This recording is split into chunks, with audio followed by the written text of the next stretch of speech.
আসসালামু আলাইকুম বন্ধুরা, আমি Mohammad Basudur Rahman, livestock assistant AC animal genetics, কাজ করছি গবাদি পশুর জাত উন্নয়নে।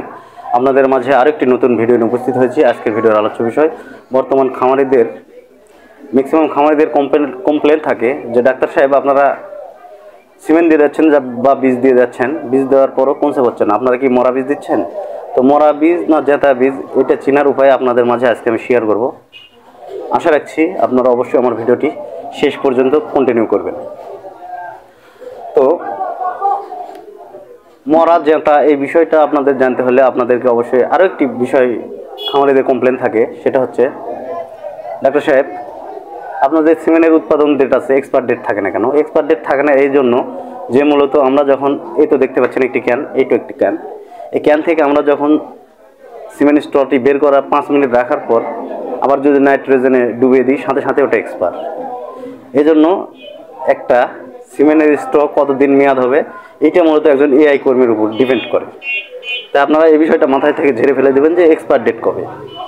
একজন এআই কর্মীর দক্ষতা কেমন এবং তার নাইট্রোজেন নেওয়ার ধারণ ক্ষমতা কেমন এবং তার নাইট্রোজেন ব্যাকআপ আছে কিনা এই বিষয়টা আপনারা লক্ষ্য করতে পারেন, কিন্তু একটি সিমেন্ট স্টোর মেয়াদ কত এটা আপনাদের দেখার বিষয় না। এটা আপনাদের জ্ঞাতার্থে আমি জানিয়ে দিলাম যে আমরা যদি এই নাইট্রোজেন থেকে বের করে 5 মিনিট রেখে তারপর আবার জোরে ভিতরে রেখে দিই, এটার ডেট সাথে সাথে এক্সপায়ার। অর্থাৎ নাইট্রোজেন চেন মেনটেন না করলে এটা মানে কনসেপ্ট রেটও হবে না এবং এক্সপায়ার হয়ে যাবে। আর দ্বিতীয় কথা হচ্ছে, আপনারা বলেন যে ডাক্তার সাহেব আপনি সিমেন্ট দিয়ে গেলেন, সিমেন্টটি মরা কিনা। তো একজন ডাক্তার আপনার বাসায় গিয়ে ইন্সপেকশন করানোর পর তার তো টাকা নেয়, ফ্রি তো দেয় না। তো তাহলে একজন ডাক্তার কেন আপনাদের সাথে প্রতারণা করবে? করার কথা না, কোনো ডাক্তার করেও না। আপনারা এই বিষয়টাও মাথা থেকে ঝেড়ে ফেলে দেন। তারপরেও যদি কোন সিমেন্ট খারাপ এই বিষয়টা আপনাদেরকে জ্ঞাতার্থে আমি ম্যাজিক্যাল বিষয়টা হচ্ছে, এই পানিতে থ্রোয়িং করার পর একটি স্ট্র যদি পুরোপুরি ডুবে না যে উপরে অংশে ভেসে থাকে, দেখুন আমি এখানে একটি সিমেন্ট স্ট্র পানিতে দিয়েছি, দেখুন এটা পানিতে ভাসতেছে।